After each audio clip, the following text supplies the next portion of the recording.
ഒരിക്കൽ മരം കയറുമ്പോൾ മാധവിയമ്മ വിളിച്ചു പറഞ്ഞു, ദേ എൻ്റെ കുട്ടി ബ്രാഹ്മണിയമ്മേ, മരത്തിൻ്റെ ചില്ല പൊട്ടി വീണ തണ്ടൽ തകരൂട്ടോ. പിന്നെ ചാവണത് വരെ ആ കിടപ്പിൽ അങ്ങോട്ട് കിടക്കണം.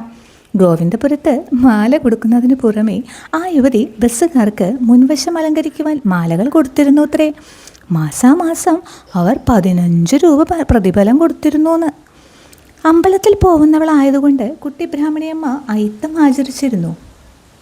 തീയത്തികളും ചാലിയത്തികളും മാത്രമല്ല, കിരിയത്തെ നായർ സ്ത്രീകളും തന്നെ സ്പർശിക്കാതിരിക്കുവാൻ അവർ ശ്രദ്ധിച്ചു.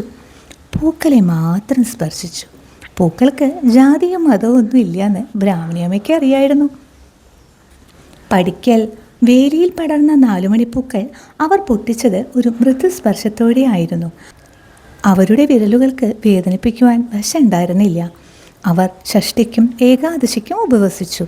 ഉപവാസം കൊണ്ടാവണം അവർക്ക് എല്ലായ്പ്പോഴും അലട്ടുന്ന ഒരു തലവേദന ഉണ്ടായത്. ആരോഗ്യം ക്രമേണ ക്ഷയിച്ച് അർബുദത്തിൻ്റെ ഇരയായി അവർ മരിച്ചു. പുന്നയൂർക്കുളത്ത് അകാല മരണം സാധാരണ ആയിരുന്നു. മാരാത്തെ രാധയുടെ അനുജത്തി രുക്മിണി, ഹെഡ് മാസ്റ്റർ ചാമി അയ്യരുടെ 2ാമത്തെ മകൾ സ്വർണം, മാരാത്താട്ടെ പറമ്പിനപ്പുറം തെക്ക് വശത്ത് താമസിച്ചിരുന്ന പാവാടക്കാരി അവിൽ ശർക്കരയും ചേർത്ത് തിന്ന് തൂങ്ങി മരിച്ചുത്രേ. കുഷ്ഠം ബാധിച്ചെന്ന് ഭയന്നാണത്രേ ആ 16കാരി ആത്മഹത്യ ചെയ്തത്. ഓരോ ചരമവാർത്തയും എന്നെ അസ്വസ്ഥയാക്കി. വേനലിൻ്റെ ഒഴിവിന് കൽക്കത്തയിൽ തന്നെ കൂടാമെന്നും ഞാൻ വിചാരിച്ചു. പക്ഷേ അമ്മമ്മയുടെ സ്നേഹം അനുഭവിക്കാനുള്ള ആഗ്രഹം മൂലം ഞാൻ വീണ്ടും മേടമാസത്തിൽ വണ്ടി കയറി. തൃശ്ശൂർ സ്റ്റേഷനിൽ ഏതെങ്കിലും ഒരു കാര്യസ്ഥൻ എൻ്റെ വരവും കാത്ത് നിൽക്കുന്നുണ്ടാവും.